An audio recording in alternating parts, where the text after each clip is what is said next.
حضور صدر الافاضل رحمت اللہ تعالی علیہ کی ذات گرامی، آپ فرماتے ہیں کہ ہر ایک ترجمہ نگار کا ترجمہ نہیں پڑھنا چاہیے اور ہر ایک کی تفسیر بھی نہیں کرنی چاہیے۔ حضرات اصل میں پرابلم پتہ کیا ہو گئی ہے؟ اصل میں پرابلم یہ ہو گئی ہے کہ ہم بہت خود سیانے ہو گئے، ہمیں اپنے اوپر اتنا ہو گیا ہے کہ میں بڑا سیانہ ہوں، میں بڑا پڑھا لکھا ہوں، اور یہ بھی ایک قسم کی ایک درجے کی بیماری ہے۔ بندے کی جتنی کمبلی بھگتی ہے نا اسے اتنا احساس ہوتا ہے مجھ میں ابھی کمی ہے، اور یہ جو سمجھ بیٹھتا ہے کہ میں بس اب ٹھیک ہو گیا ہوں، اس کے خراب ہونے کا وقت شروع ہو جاتا ہے۔ یہ جو قرآن مجید کا ترجمہ ہے یا تفسیر ہے یہ ہر ایک کی نہیں پڑھنی چاہیے۔ مفتی صاحب نے بڑی خوبصورت بات یہاں لکھی ہے، آپ فرماتے ہیں کہ یہ دیکھو قرآن مجید کا جو فیصلہ ہے نا، یضل بہ کثیرا ویہدی بہ کثیرا، اس کا ترجمہ کیا ہے بلا؟ مفہوم کیا ہے؟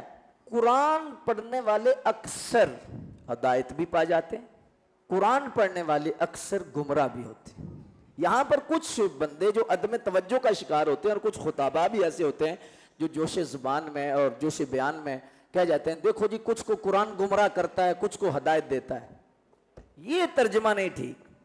قرآن گمراہ کیسے کرے گا؟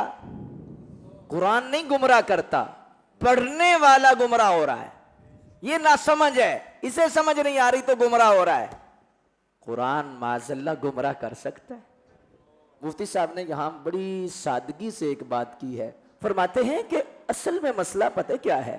مسئلہ ہے پڑھانے والے کا، مسئلہ ہے ترجمہ کرنے والے کا، مسئلہ ہے تشریح کرنے والے کا۔ دیکھو کتاب ایک ہی ہے قرآن، اگر استاد یہودی ہوگا تو وہ یہودیت کا رنگ غالب کرے گا، اگر استاد عیسائی ہوگا وہ اپنی عیسائیت کا رنگ بچے پہ غالب کرے گا، اگر مرزئی ہوگا تو وہ مرزیت کا رنگ کرے گا، کیونکہ بچے کو تربیت استاد دے رہا ہے، سمجھا رہا ہے۔ اور اگر استاد رافضی ہوگا تو رفض کا رنگ آئے گا، اگر استاد خوارج میں سے ہوگا تو خارجیت کی بدبو آئے گی، اور اگر استاذ عاشق رسول ہوگا تو پھر قرآن ہدایت دے گا۔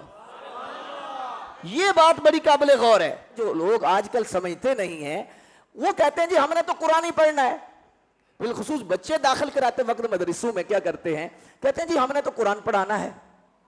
بھئی قرآن تو وہی ہے لیکن سکھانے والا کون ہے؟ قرآن کا رنگ بعد میں چڑھے گا، پہلے استاد کی صحبت کا رنگ چڑھے گا، استاد کے نظریے کا رنگ چڑھے گا، پہلے استاد کی سوچ کا رنگ چڑھے گا۔ تو قرآن اس بندے کے پاس پڑھنا چاہیے، پڑھانا چاہیے کہ جس بندے کو اللہ نے ہدایت عطا فرمائی ہے، اس بندے کی تفسیر پڑھنی چاہیے کہ جس بندے کو اللہ نے صراط مستقیم دیا ہے۔ ورنہ حضرات بڑے بڑے علماء تفسیریں جب دیکھتے ہیں تو بعض دفعہ ان کی سوچ بھی کبھی ادھر چلی جاتی ہے کبھی ادھر چلی جاتی ہے۔ ہم تو کسی بات کی مولی نہیں، عوام جو ہیں، ایک بندہ عوام سے اٹھ کے کہتا ہے کہ جی میں فلاں تفسیر پڑھ لی ہے، فلاں تفسیر پڑھ لی ہے، فلاں تفسیر پڑھ لی ہے۔ بھائی مسئلہ یہ ہے کہ یہ جو بندہ تیز بن رہا ہے نا، اسے تو چھوٹے اور موٹا گوشت پکا ہو تو نہیں پتا چلتا کہ چھوٹا ہے یا موٹا ہے۔ تو بہت چلاک بننے کی کوشش نہ کریں کہ میں اس کی بھی پڑھ لوں، اس کی بھی پڑھ لوں، اس کی بھی پڑھ لوں۔ بعض دفعہ ایسا ہوتا ہے رائٹر نے کچھ ایسے قول لکھے ہوتے ہیں کہ بندہ رستے سے ہٹ جاتا ہے، تو اس لیے ہمارے علماء زور دیتے ہیں کہ ساری کتابیں نہ پڑھا کرو، ساری تفسیریں نہ پڑھا کرو۔ اور اس پر اب الزام کیا لگتا ہے؟ جیلمی جیسا بندہ کہتا ہے جی مولویوں کے پاس جنہ جو، کیونکہ وہ ایک کنویں میں قید کر دیتے ہیں کہ فلاں کی نہ پڑھو، فلاں کی نہ پڑھو، فلاں کی پڑھو۔ بھی پڑھو لیکن قابلیت تو ہو نا، سچ اور جھوٹ کی تمہیں پہچان ہو۔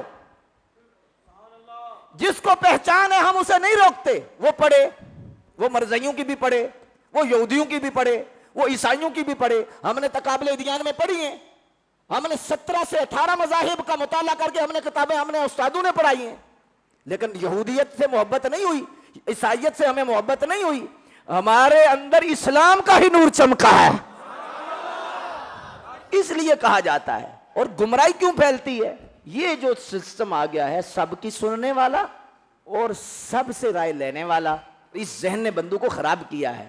تو حضرات ہم آپ کا بھلا چاہتے ہیں، ہمیں کیا فائدہ ہے؟ ہم اتنا کلپتے ہیں، کوشش کرتے ہیں، اس لیے کہ آپ راہ ہدایت سے نہ ہٹ جاؤ۔